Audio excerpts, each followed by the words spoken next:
한 나라를 온 힘을 다해 지켜낸 영웅이 어떻게 그 나라의 숨통을 끊어버린 역적으로 불릴 수 있었을까요? 오늘 우리는 고려 말 혼돈의 시대를 헤치며 새로운 왕조를 열었던 한 인물의 이야기를 깊이 들여다보려 합니다. 바로 조선의 태조, 이성계입니다. 많은 분들이 그를 새로운 시대를 연 위대한 개척자로 기억하시겠지만 그의 삶은 단순한 영웅담과는 거리가 멀었죠.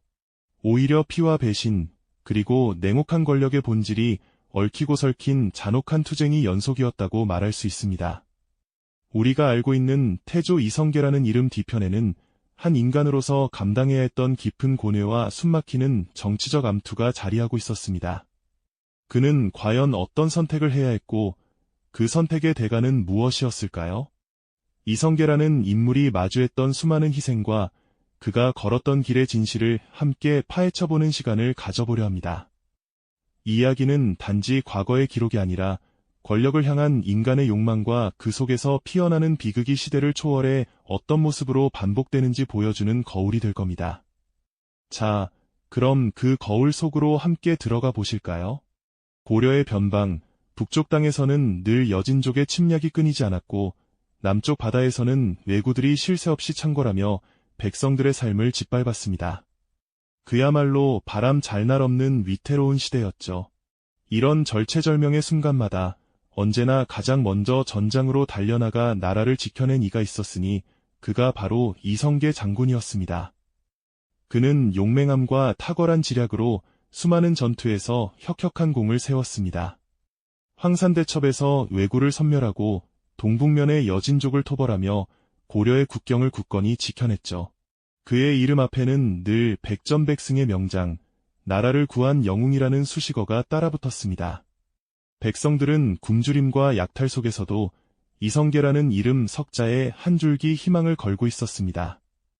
그에게는 흔들림 없는 충성심과 백성을 향한 깊은 연민이 있었으니까요. 하지만 과연 이성계 장군의 마음속에는 오직 고려에 대한 충절만이 가득했을까요? 그는 전장에서 피땀 흘려 나라를 지켰지만 정작 그가 지키려 했던 고려 왕조는 안에서부터 서서히 썩어 들어가고 있었습니다. 권문세족들은 백성들의 피를 빨아 사리사욕을 채우기 바빴고 조정은 부패와 무능으로 얼룩져 제대로 된 기능을 할 수 없었죠. 굶주림에 지쳐 쓰러져가는 백성들의 고통스러운 표정은 이성계의 눈과 마음에 깊이 박혔습니다. 그는 자신이 목숨 바쳐 지키는 나라가 실은 병들고 골마 터져가는 시체와 다름없다는 잔혹한 현실을 매일같이 마주해야 했습니다. 과연 이런 나라를 계속 지키는 것이 진정한 충성일까요? 아니면 이 썩어가는 왕조를 끝내고 새로운 세상을 여는 것이 백성을 위한 길일까요? 이성계의 마음속에는 깊은 갈등의 씨앗이 자라나기 시작했습니다. 그의 내면에서는 두 개의 강력한 목소리가 끊임없이 충돌했습니다. 하나는 고려의 신하로서 왕조에 대한 충절을 끝까지 지켜야 한다는 오랜 신념의 목소리였고, 다른 하나는 이대로는 백성들이 더 이상 살아갈 수 없다, 근본적인 변화가 필요하다는 시대의 절규였습니다. 그는 위화도 강변에 홀로 서서 비를 맞으며 깊은 고뇌에 잠겼을 겁니다. 그의 등 뒤로 보이는 것은 무너져가는 고려의 그림자였고, 그의 앞에는 아직 아무도 가보지 못한 새로운 길만이 막연하게 펼쳐져 있었죠. 압록강 너머 요동정벌이라는 무모한 명령은 이성계에게 이 피할 수 없는 딜레마를 최종적으로 결정하게 만드는 불씨가 되었습니다. 과연 그는 어떤 선택을 했을까요? 그 선택은 돌이킬 수 없는 운명의 장이 될 것이었습니다. 그의 고뇌는 깊어지고 역사의 물줄기는 서서히 방향을 틀기 시작합니다. 이성계는 이제 더 이상 단순한 명장이 아니었습니다. 그는 한 시대의 운명을 짊어진 채 거대한 경랑 속으로 뛰어들 준비를 하고 있었습니다. 고려의 운명이 위화도 강변에서 서서히 뒤집히기 시작합니다. 이성계는 결국 민초들의 고통과 썩어가는 왕조의 현실 앞에서 자신의 오랜 충절보다 더 큰 대의를 택했죠. 압록강을 건너 요동을 정벌하라는 무리한 명령은 그에게 더 이상 물러설 수 없는 선택을 강요했습니다. 피할 수 없는 결단이었을 겁니다. 북방의 차가운 비를 맞으며 고뇌하던 그는 마침내 칼을 거꾸로 돌려 고려의 심장부로 향했습니다. 위화도 회군은 단순한 군사적 결정이 아니었습니다. 그것은 낡은 시대를 끝내고 새로운 세상을 열겠다는 역사의 거대한 선언과도 같았죠. 하지만 이 길은 결코 평탄하지 않았습니다. 거대한 변화의 물결을 일으키려면 이성계 혼자만의 힘으로는 부족했으니까요. 그에게는 새로운 시대를 함께 꿈꿀 동반자들이 필요했습니다. 바로 그때 역사의 무대 위로 신진 사대부라 불리는 점고 개혁적인 학자들이 등장합니다.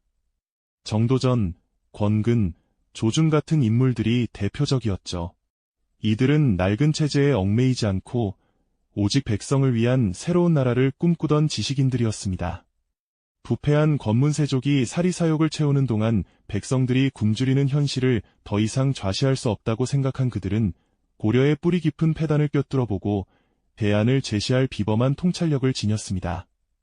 이성계가 전장에서 칼로 세상을 바꾸려 했다면 신진 사대부들은 머리와 붓으로 새로운 나라의 청사진을 그리고 있었던 셈이죠.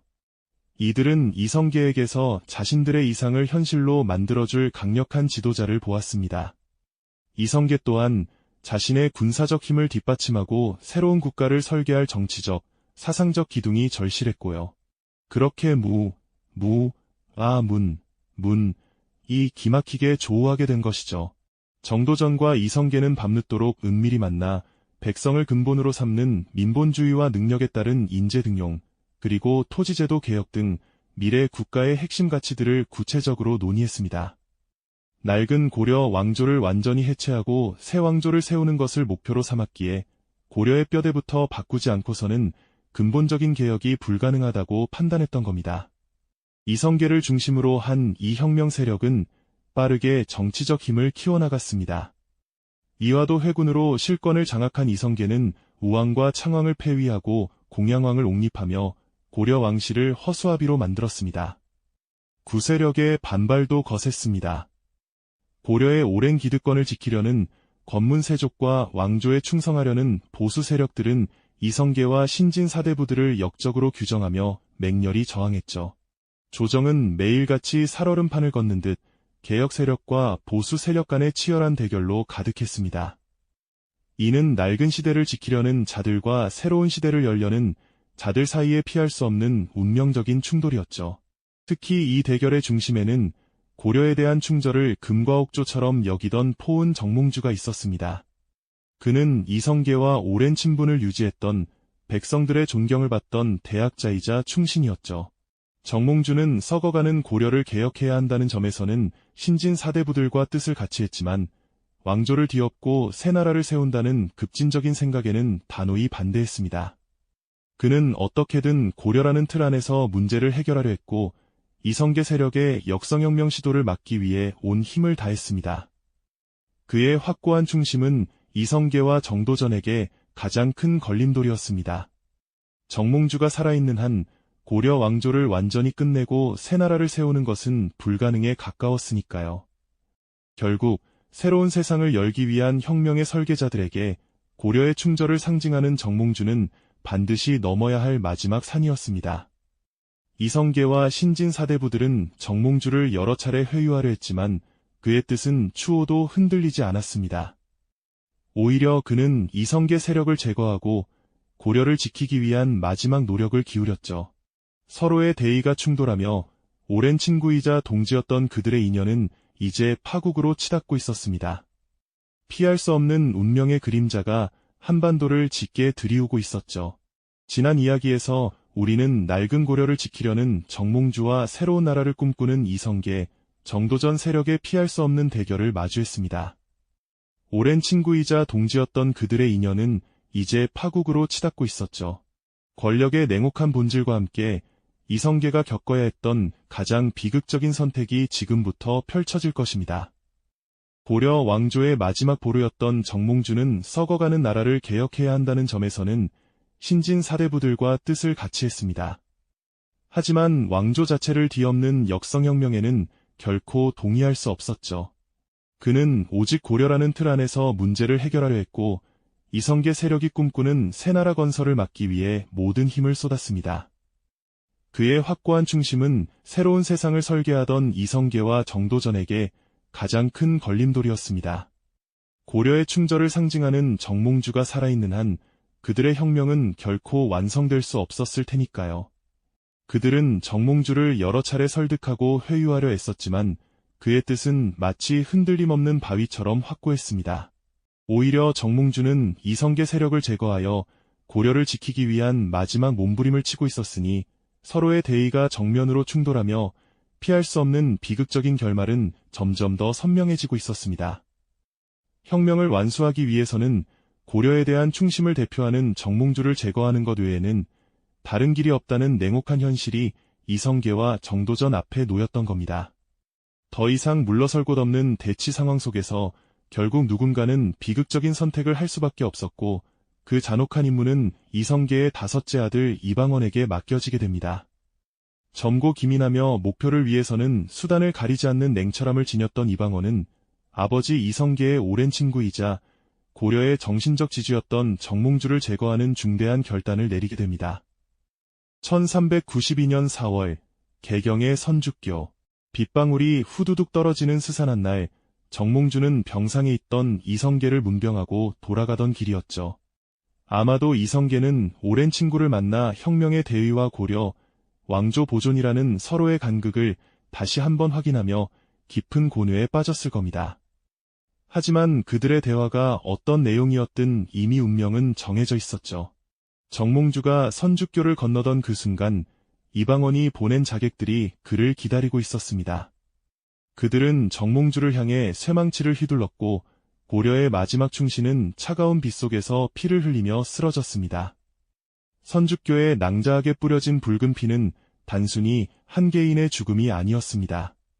그것은 천년 고려의 명운이 완전히 끝났음을 알리는 비극적인 신호탄이자 고려 왕조에 대한 모든 희망과 마지막 저항의 불씨가 꺼졌음을 의미했죠. 정몽주가 암살됨으로써 고려를 지키려던 모든 세력은 구심점을 잃고 무력화되었습니다. 이제 이성계와 신진 사대부들은 거칠 것 없이 새로운 시대를 향해 나아갈 수 있게 된 겁니다. 그러나 이성계의 마음은 결코 가볍지 않았을 겁니다. 평생을 함께했던 친구이자 동지였던 정몽주의 죽음 앞에서 그는 어떤 감정을 느꼈을까요? 아마도 깊은 비통함과 함께 권력을 쟁취하기 위해 감내해야 했던 잔혹한 대가에 대한 무거운 죄책감과 고뇌에 시달렸을 것입니다. 선주교의 핏자국은 새로운 왕조의 탄생을 예고하는 동시에 절대 권력이 얼마나 냉혹하고 피비린내 나는 과정을 통해 얻어지는지를 여실히 보여주는 증거가 되었습니다. 한 시대를 끝내고 새 시대를 열기 위해서는 때로는 가장 인간적인 가치마저도 기꺼이 버려야 하는 비정한 선택이 필요하다는 것을 역사는 우리에게 말해주고 있죠. 이성계는 고려의 영웅에서 새로운 왕조를 세우는 혁명가이자 정복자로 변모하는 기로에 서 있었던 겁니다. 그의 손에 피를 묻히고서야 비로소 왕자로 향하는 길이 활짝 열린 셈이었죠. 정몽주의 죽음 이후 고려 왕실은 더 이상 이성계 세력을 막을 힘이 없었습니다. 모든 저항은 무의미해졌고 개혁 세력은 거침없이 권력을 장악해 나갔습니다. 조정에는 피바람이 불었고 오랜 세월 이어져온 고려의 시스템은 빠르게 해체되기 시작했습니다. 이제 남은 것은 새로운 나라의 이름을 짓고 왕좌에 오르는 일뿐이었습니다. 그러나 과연 이성계는 이 모든 과정을 거쳐 왕이 된 후에 행복했을까요? 친구의 죽음을 딛고 일어선 그에게 왕위는 어떤 무게로 다가왔을까요? 새로운 왕조의 탄생은 혁명가들의 환호 속에 시작되었지만 그 이면에는 피와 배신, 그리고 수많은 희생의 그림자가 짙게 드리워져 있었습니다. 권력의 최정점을 향한 길은 언제나 가장 잔혹한 선택을 요구한다는 것을 역사는 우리에게 끊임없이 일깨워주고 있는 것 아닐까요? 이성계는 마침내 왕위에 오르고 새로운 나라, 조선을 건국하게 됩니다. 하지만 그에게는 또 다른 시련과 비극이 기다리고 있었습니다. 이 영상이 도움이 되셨다면 좋아요와 구독 부탁드립니다. 여러분의 응원이 제게 큰 힘이 됩니다. 다음 영상에서도 더 유용한 정보를 공유하겠습니다. 감사합니다.